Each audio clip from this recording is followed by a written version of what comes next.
നിരീക്ഷണത്തിന് അവസരം ലഭിച്ചപ്പോൾ ഞങ്ങൾ ഏത് വിഷയം തിരഞ്ഞെടുക്കണമെന്ന് ആശങ്കയിലായിരുന്നു.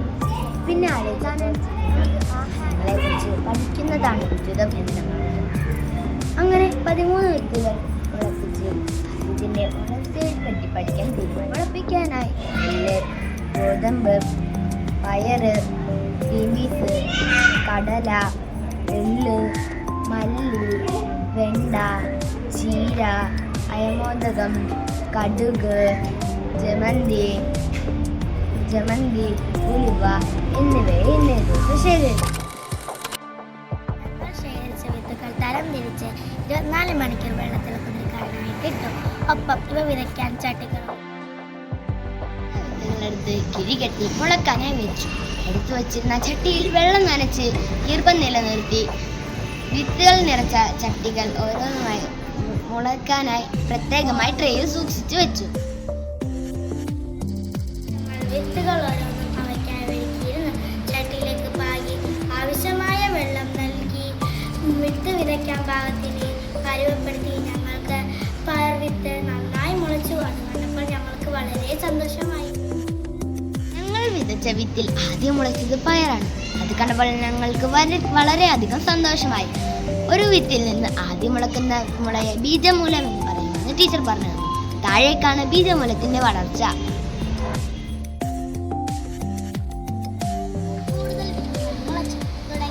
കടല, ഗ്രീൻ പീസ്, എള്ള്, ഗോതമ്പ് തുടങ്ങിയവയാണ് ആദ്യഘട്ടത്തിൽ മുളച്ചത്. രാവിലെയും വൈകുന്നേരം 2 നേരങ്ങൾ ഞങ്ങൾ വെള്ളം നനച്ചു കൊടുക്കുന്നുണ്ട്. ആദ്യം മുളച്ച ബീജമൂലം വേരായി മാറി.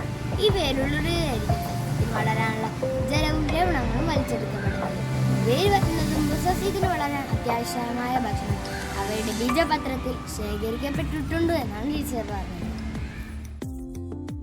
ഞങ്ങൾ വിതച്ച വിത്തുകളിൽ 8 ഇനം വിത്തുകൾ മുളച്ചു. ബാക്കിയുള്ള വിത്തിന്റെ വളർച്ചയെക്കുറിച്ച് ഞങ്ങൾ ആശങ്കയായി. എല്ലാ വിത്തുകളും ഒരേ സമയം ഉപയോഗിച്ചല്ല വളരുന്നതെന്ന് ഞങ്ങൾക്ക് മനസ്സിലായി. ഈ ദിവസം ചില വിത്തുകൾ മറ്റൊരു മുകളിലേക്കായി ഉയർന്നു നിൽക്കുന്നതായിരുന്നു. ഈ മുളക്ക് ബീജശീർഷം എന്ന് വിളിക്കുമെന്ന് ടീച്ചർ പറഞ്ഞു. മുകളിലേക്കാണ് ഈ മുളകൾ ഉയർന്നു വന്നത്. സസ്യങ്ങൾക്ക് ആവശ്യമായ വെള്ളം നൽകി അല്പം കൂടി സൂര്യപ്രകാശം ലഭിക്കുന്ന സ്ഥലത്തേക്കാണ് ചട്ടികൾ മാറ്റിവെച്ചത്. മുളയ്ക്കേണ്ട ചില വിത്തുകൾ ഞങ്ങളുടെ കയ്യിലുണ്ടായിരുന്നു. നെല്ലിന് ഒരു മാറ്റവും ഉണ്ടായില്ല. എന്നാൽ ആദ്യം മുളച്ച പയർ വിത്തിൽ നിന്നും ഇനങ്ങൾ മുളച്ചു വരാൻ തുടങ്ങി. ബീജശീർഷമാണ് തണ്ടുകളായി മാറുന്നതെന്ന് ഞങ്ങൾക്ക് മനസ്സിലായി.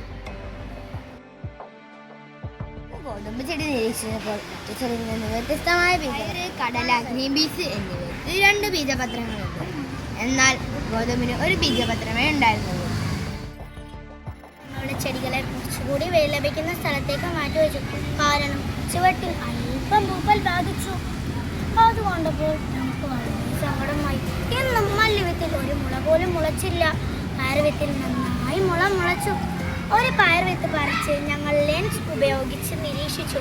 ഒരു വലിയ വേരും അതിൽ നിന്ന് ചെറിയ വേരും, ഇങ്ങനെയുള്ള വേരിനെ തൈവേര് എന്നാണ് പറയുന്നത് ഞങ്ങൾക്ക് മനസ്സിലായി. ഇന്ന് ഞങ്ങൾ ഇലകളെ കൂടുതലായി നിരീക്ഷിക്കണമെന്ന് ഞങ്ങൾക്ക് തോന്നി. ഇലകളെ വ്യക്തമായി കാണുന്ന പയറ്, ഗോതമ്പ് ഒരു സിരയും അതിൽ നിന്ന് ശാഖ പോലെ മറ്റു സിരകളെ കാണാൻ കഴിയും.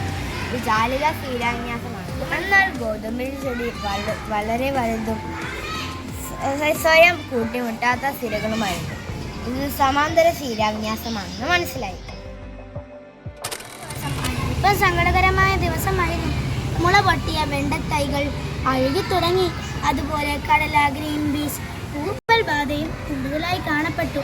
പ്രതീക്ഷിക്കാതെ വന്ന കനത്ത മഴയാണ് ഇവയ്ക്ക് കാരണമെന്ന് ഞങ്ങൾക്ക് മനസ്സിലായി. പൂപ്പൽ ബാധിച്ച ചെടികളെ കുറച്ചുകൂടി വെയിൽ ലഭിക്കുന്ന സ്ഥലത്തേക്ക് മാറ്റി സൂക്ഷിച്ചു വെച്ചു. നിരീക്ഷണത്തിന്റെ അവസാന ദിവസമായിരുന്നു. രാവിലെ നിന്ന് ചെടികൾക്ക് വെള്ളം ഒഴിച്ചതിന് ശേഷം ചെടികളുടെ ഇലയിൽ ഏതൊക്കെയാണ് തരുന്നത്. കാൽവേര് പടവുള്ള സസ്യങ്ങൾക്ക്